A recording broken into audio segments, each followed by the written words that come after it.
In a world where power and privilege often create distance from suffering, there shines the luminous example of a young princess who chose to serve Christ in the poorest of the poor. This is the story of Saint Elizabeth of Hungary, a noble woman who gave up everything to love without limits. Elizabeth was born in 1207 in the Kingdom of Hungary, into a life of privilege and royal responsibility.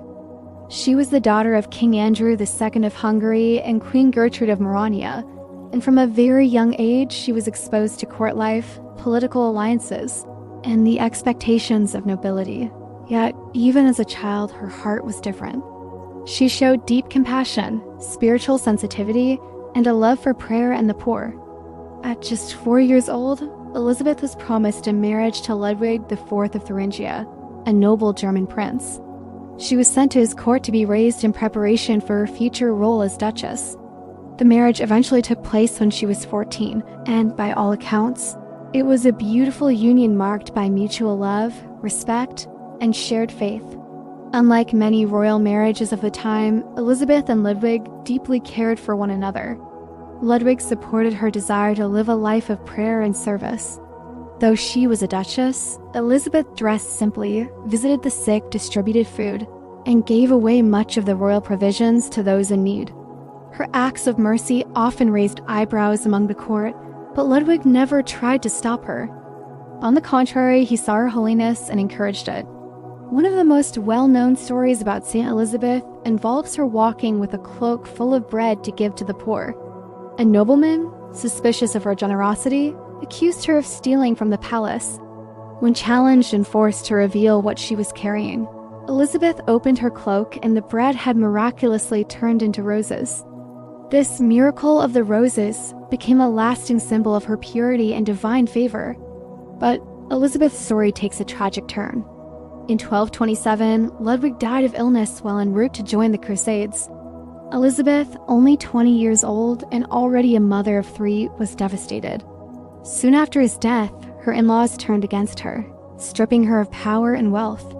Homeless and rejected, Elizabeth found refuge in a small cottage and lived in poverty by choice. Rather than cling to her royal status, she embraced Christ and the poor even more radically. Eventually, with help from loyal friends, she regained some stability. But Elizabeth had no interest in returning to court life. Inspired by the teachings of St. Francis of Assisi, she joined the Third Order of St. Francis and devoted herself entirely to a life of penance, prayer, and charity. She established a hospital in Marburg, Germany, where she personally cared for the sick and the dying. Elizabeth's life, though short, was a brilliant flame of charity. She died in 1231 at just 24 years old. Yet her impact was so profound that she was canonized only 4 years later by Pope Gregory IX. She became one of the first members of the Franciscan Third Order to be declared a saint.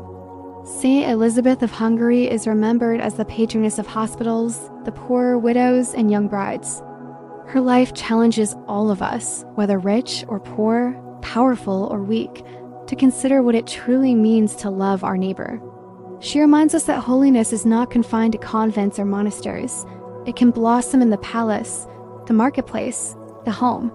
It can shine through wealth surrendered, through sorrow embraced, and through hands that wash the wounds of the forgotten. Saint Elizabeth lived as royalty, but died as servant. In her, we see the gospel fully alive, the rich becoming poor, the powerful becoming lowly, all for the love of Christ crucified. May we follow her example, not waiting for the perfect time to love or serve, but stepping into action today wherever we are with what we have.